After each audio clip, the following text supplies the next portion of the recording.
Video हुआ viral, जगह जगह सौंपा जा रहा है ज्ञापन। सो उसी मद्देनजर आज हम उपस्थित हैं मोस्ट कल्याण संस्था के प्रदेश समन्वय, जैसे वीडियो के माध्यम से देख रहे होंगे ये शख्सियत जो बैठे हैं, महोदय जी बैठे हैं। आखिर क्या नाराजगी जता रहे हैं, किस अभद्र टिप्पणी पर नाराजगी जता रहे हैं, किस अभद्र टिप्पणी पर ज्ञापन सौंपा जा रहा है थाने में, तहसीलों में, जिलों पर। आइए सीधा आपसे रूबरू करवाते हैं आखिर में है बात क्या। बने रहिए हमारे साथ, देखते रहिए मेन पॉइंट। सर सबसे पहले तो आपका मेन पॉइंट में है, बहुत बहुत स्वागत है सर।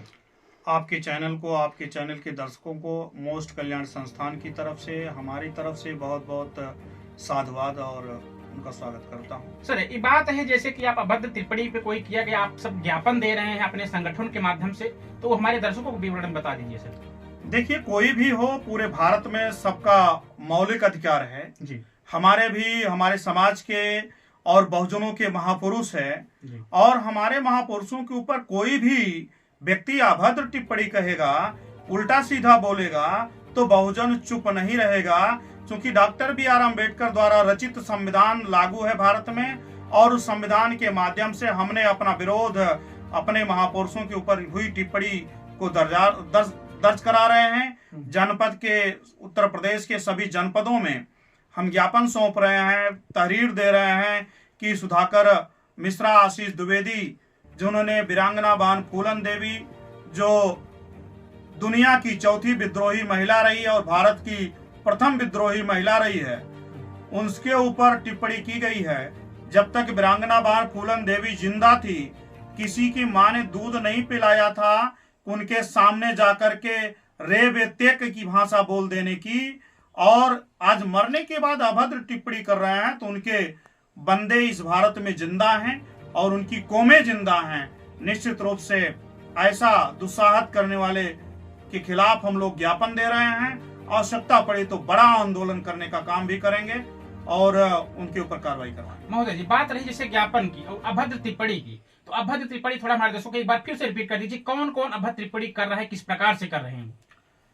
सुधाकर मिश्रा जी, चंद्रशेखर, उनको जो शेर सिंह राणा है जी, जो वीरांगना बहन फूलन देवी का हत्यारा है, उनसे इंटरव्यू में ऐसे शब्दों का प्रयोग किया है जो शब्द आम भाषा में न बोली जाती है, न कहीं कही जाती, न सार्वजनिक स्थानों पर आम जन चर्चा के दौरान भी कोई व्यक्ति नहीं कह सकता है।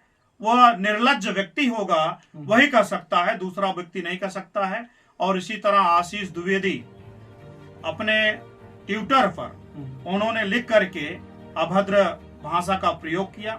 ऐसे भाषा का प्रयोग किया कि मैं आपके चैनल के माध्यम से उस भाषा का प्रयोग अपने महापुरुष वीरांगना बहन फूलन देवी, जो बहुजनों की आइकान रही हैं, उनके ऊपर मैं नहीं कर सकता। मतलब आपके चैनल पर उस भाषा का प्रयोग मैं दोहरा भी नहीं सकता। इतनी शर्मनाक बातें हैं, इतनी शर्मनाक शब्दों का प्रयोग किया है, और उसे शर्म आनी चाहिए। जो इस भारत की जो सबसे बड़ा सदन है, उस सदन की दो बार सदस्य रही, जबकि भारत में पार्लियामेंट सुप्रीम नहीं है, तो हाई कोर्ट सुप्रीम नहीं है, पार्लियामेंट सुप्रीम है। और उस पार्लियामेंट सुप्रीम की दो बार सदस्य रही है, मिर्जापुर से समाजवादी पार्टी की सांसद रही है।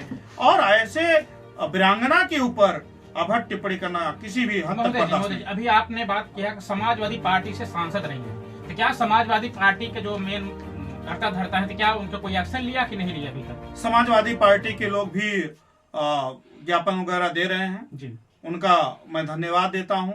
और जो भी सामाजिक संगठन है, अभी बड़े भाई चंद्रशेखर साहब, जो आजाद समाज पार्टी के संस्थापक हैं, भीम आर्मी के संस्थापक हैं, उन्होंने भी अपनी ट्वीट पर लिखा है। और मुझे आशा और विश्वास है आपके चैनल के माध्यम से मैं उनके तक आवाज पहुंचाना चाहता हूं कि आज की डेट में चंद्रशेखर साहब जैसा कोई सदन में नहीं बोल रहा, और बड़े बाखूबी, बड़े अच्छे ढंग से आने वाले जो सत्र चलेगा, इस वीरांगना बहन फूलन देवी के ऊपर हुई टिप्पणी को माननीय चंद्रशेखर भी सदन में उठाने का काम करेंगे।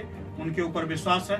बाकी और जिनके जमीर होगी, ओबीसी, एससी, एसटी के जो सांसद विधायक हैं, वो भी इस बात को सदन और पार्लियामेंट और विधानसभा में उठाने का काम। महोदय जी, रही बात जैसे कि अभद्र टिप्पणी के ऊपर जैसे ज्ञापन सौंपा गया, पदाधिकारियों को ज्ञापन दिया गया, तो क्या आश्वासन मिला, क्या लगता है, क्या वो ज्ञापन सौंपने से कुछ कार्यवाही हो सकती है?